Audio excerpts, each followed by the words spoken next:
So, who is the most underappreciated player in fantasy football? This is the Fantasy Sports Boss, Mike Kineski. And before I go any further, make sure if you're not already subscribed to hit the subscribe button and also the notification button. Today is Football Friday, so there'll be a live stream later on today at around 3:30 p.m. Eastern Time. So make sure you tune in for that. Also, instant injury analysis always. Wrap up Sunday night when the games are over. All that good stuff. So make sure that you are a subscriber. So I thought about this long and hard. Somebody asked me who I thought the most underappreciated player in fantasy football was. And I said I needed a couple of days to really think about it and go over everybody. And I wanted to pick somebody who is a consistent contributor year in and year out, that's been in the league for a little bit, and that has generally been an underrated player on average draft position on a yearly basis.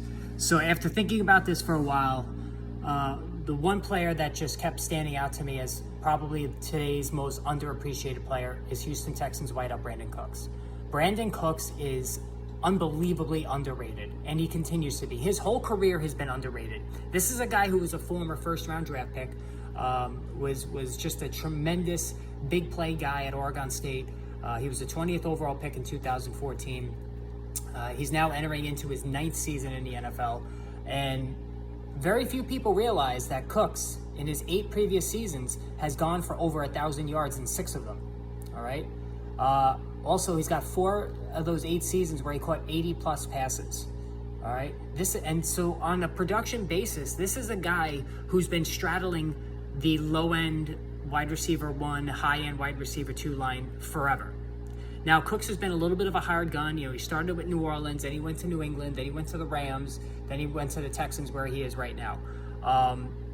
And what's interesting with Cooks is that some of his best work has come in the last 2 seasons, okay? So looking at the numbers, in 2020, he caught 81 balls for 1,150 yards and 6 touchdowns. And then last season, 90 catches for 1,037 yards and another 6 scores. So Davis Mills, who's now the quarterback for the Houston Texans, absolutely glows when he talks about Brandin Cooks, loves everything about Brandin Cooks, always gives him compliments when he's asked about him publicly, and it shows on the field, because when Mills became the starter, he was targeting Cooks it seemingly almost every time he went back to throw.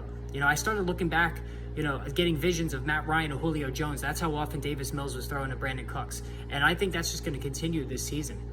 And what's interesting about Cooks is that you can get him in the 5th, the round 5, round 6 range, which, his numbers could, end up being in a round 3, round 4 value. So you're still getting good bang for your draft dollars when it comes to Cooks. Like I said, 90 catches last season. It wouldn't shock me in the least if he actually posted his first 100-catch season. Now, do I think it's going to happen? No. Texans have a lot of problems offensively on that offensive line. It's a poor unit. Mills is going to be under siege throughout the portion of the season there. So it's best to project Cooks at 85 catches, but 1,000 yards is almost a given. He, again, 6 out of 8 seasons over 1,000 yards, and he's had, some pretty shaky quarterback play, at least of late, the last couple of years. And being a journeyman is not easy either, which Cooks is, learning all these new offensive systems. But he's a big play guy, tremendous speed, can make the difficult catch. He's had concussion problems in his past, but that seems to be less of a concern now. He played 16 games last year.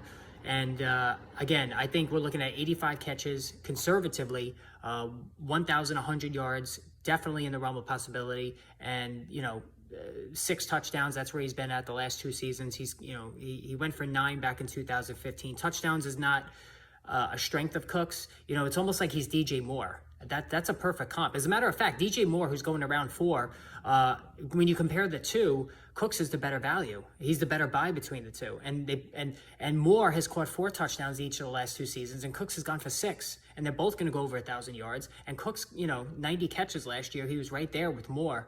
So you can even say that Cooks is the better value, the better buy. Brings more bang for the draft dollar there. So again, Brandin Cooks, most underrated player in fantasy football, in my opinion. Go get him. If he drops to the 6th round, it's an absolute steal. Davis Mills is a better quarterback than he's being given credit for. He played well as a rookie, so I'm not as concerned about that. Brandin Cooks going to work out well if you invest in him. Just ignore all the outside noise about, Mills can't get it done. The Texans are awful. Yeah, the Texans are awful, but they're going to be playing a lot of catch up, and a lot of garbage time throws and points are there for the taking, and Cooks is going to be getting those. So Again, draft Cooks as your wide receiver 2 with confidence, and if you can get him as a wide receiver 3, it's stealing. All right, again, hit the subscribe, hit the notification button. More videos to come. We'll talk soon.